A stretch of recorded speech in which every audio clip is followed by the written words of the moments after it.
அனைவருக்கும் வணக்கம். கன்னிராசினியர்களுக்கு நிகழ்ந்து கொண்டிருக்கும் மார்ச் மாதம் 29ஆம் தேதி சூரிய கிரகணம் நிகழ இருக்கு. இன்றைய நாளில் கன்னிராசினியர்களான நீங்கள் என்ன செய்ய வேண்டும், என்ன செய்யக்கூடாது, என்ன செய்தால் என்ன மாதிரியான நன்மைகள் எல்லாம் உங்களுடைய வாழ்வில் ஏற்படும் என்பது குறித்தான முழுமையான பதிவு தான் இந்த வீடியோவில் நம்ம விரிவாக பார்க்க போகிறோம். அந்த வகையில் இந்த ஆண்டு ஒரே மாதத்தில் 2 கிரகணங்கள் நிகழ உள்ளது. சமீபத்தில் சந்திர கிரகணம் நிகழ்ந்ததை போலவே அடுத்ததாக சூரிய கிரகணமும் ஏற்பட இருக்குதுங்க. இந்த நாளில் நாம் என்ன செய்ய வேண்டும், எவற்றை தவிர்க்க வேண்டும், எந்த நாளில் எந்த நேரத்தில் கிரகணம் நிகழ உள்ளது என்பதையும் தெரிந்து கொள்ளலாம். அது மட்டுமில்லாமல் சூரிய கிரகணம் விஞ்ஞான ரீதியாகவும் ஆன்மீக ரீதியாகவும் பெரும் முக்கியத்துவம் கொண்ட ஒன்றாகும். கிரகணத்தின் போது பல மக்கள் அதை நேரில் காண துடிப்பதோடு பலர் பழமையான நம்பிக்கைகளை பின்பற்றுவதும் இயல்பான ஒன்றாகுங்க. எனவே கிரகணத்தின் போது கடைபிடிக்க வேண்டிய சில முக்கிய வழிமுறைகள் மற்றும் தவிர்க்க வேண்டிய செயல்களை பற்றி தெரிந்து கொள்வோம். அந்த வகையில் 2025ஆம் ஆண்டின் முதல் சூரிய கிரகணம் எப்போது என்று பார்க்கும்போது இந்த 2025ஆம் ஆண்டின் முதல் கிரகணம் மார்ச் 13ஆம் தேதி நடைபெற்றது. முதல் கிரகணமே சந்திர கிரகணமாக அமைந்தது.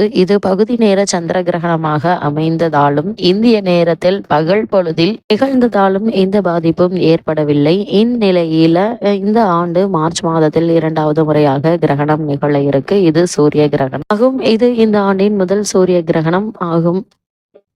இந்த ஆண்டு மார்ச் மாதத்தில் 2வது முறையாக கிரகணம் நிகழ உள்ளது. இது சூரிய கிரகணமாகும். இது இந்த ஆண்டின் முதல் சூரிய கிரகணமாகும். மார்ச் 29ஆம் தேதி சனிக்கிழமை நிகழ உள்ளது. இதை ஆசியா, வட அமெரிக்கா, ஐரோப்பா, ஆப்பிரிக்கா, ஆர்டிக் உள்ளிட்ட உலகில் பல பகுதிகளில் உலகின் சில பகுதிகளில் காண முடியும் என தெரிவிக்கப்பட்டுள்ளது. அது மட்டுமில்லாமல் இந்தியாவில் கிரகணம் ஏற்படும் நேரம் என்ன என்று பார்க்கும்போது இந்திய நேரப்படி பகல் 2:20 மணிக்கு துவங்கி மாலை 4:17 மணிக்கு உச்சமடைந்து மாலை 6:13 மணிக்கு நிறைவடைய உள்ளதாக சொல்லப்படுகிறது. இந்த சூரிய கிரகணத்தை இந்தியாவில் காண முடியாது என சொல்லப்படுகிறது. இருந்தாலும் ஆன்மீக ரீதியாக சூரிய கிரகணம் என்பது பகல் பொழுதில் நிகழ்வால் அது முக்கியத்துவம் வாய்ந்ததாக கருதப்படுகிறது. இந்த நாளில் சில குறிப்பிட்ட விஷயங்கள் கடைபிடிக்கவும் தவிர்க்கவும் வேண்டும் என சொல்லப்படுகிறது. இதனால் சில தீமையான விளைவுகள் ஏற்படுவதில் இருந்து தப்பிக்க முடியும் எனவும் கருதப்படுகிறது. சூரிய கிரகணத்தின் போது கடைபிடிக்க வேண்டியவை: கண்ணுக்கு பாதுகாப்பு.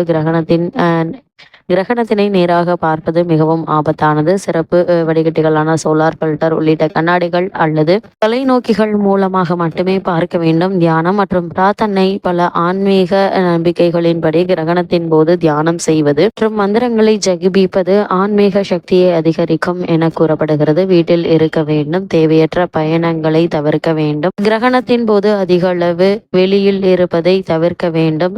இன்றைய நாள்ல உணவு சாப்பிடலாமா என்று கேட்டீங்கன்னா உணவுகளை மூடி வைத்து பாதுகாக்க வேண்டும். கிரகணத்தின் போது உணவுப் பொருட்கள் கெடக்கூடும் என்பதால் அவற்றை மூடப்பட்ட உரை மூடிய பானையில் வைத்திருக்கவும். சிலர் துளசி இலையை அல்லது தர்பை பொருட்களை உணவில் வைப்பது வழக்கமாக கொண்டுள்ளது. கிரகணத்திற்கு பிறகு தூய்மையாக குளிக்க வேண்டும். கிரகண நேரத்திற்கு பிறகு பரிசுத்தமாக குளித்துவிட்டு வீட்டின் சூழலை தூய்மைப்படுத்துவதே நல்லது. சாத்வீக உணவுகளை சாப்பிடுதல். கிரகண நேரத்தில் முதியவர்கள், குழந்தைகள், கர்ப்பிணி பெண்கள் உணவு சாப்பிட வேண்டும் என்பவர்கள் பழங்கள், காய்கறிகள், தானியங்கள், நட்ஸ், பால் பொருட்கள் ஆகியவற்றை சாப்பிடலாம். சூரிய கிரகணத்தின் போது தவிர்க்க வேண்டியவை என்ன என்று பார்க்கும்போது கிரகணத்தை நேரடியாக பார்க்க வேண்டாம். சூரியனை நேரடியாக பார்ப்பதை தவிர்க்க வேண்டும். இதனால் கண்களுக்கு பாதிப்பு ஏற்பட வாய்ப்புகள் உள்ளது. கர்ப்பிணி பெண்கள் தவிர்க்க வேண்டும். கர்ப்பிணி பெண்கள் கிரகணத்தின் நேரத்தில் வெளியில் செல்வதை தவிர்ப்பது நல்லது. ஏனெனில் இதனால் குழந்தைகளுக்கு பாதிப்பு ஏற்படலாம். கிரகண நேரத்தில் உறங்க வேண்டாம். கிரகணத்தின் போது உறங்குவதை பலர் தவிக்கிறார்கள்.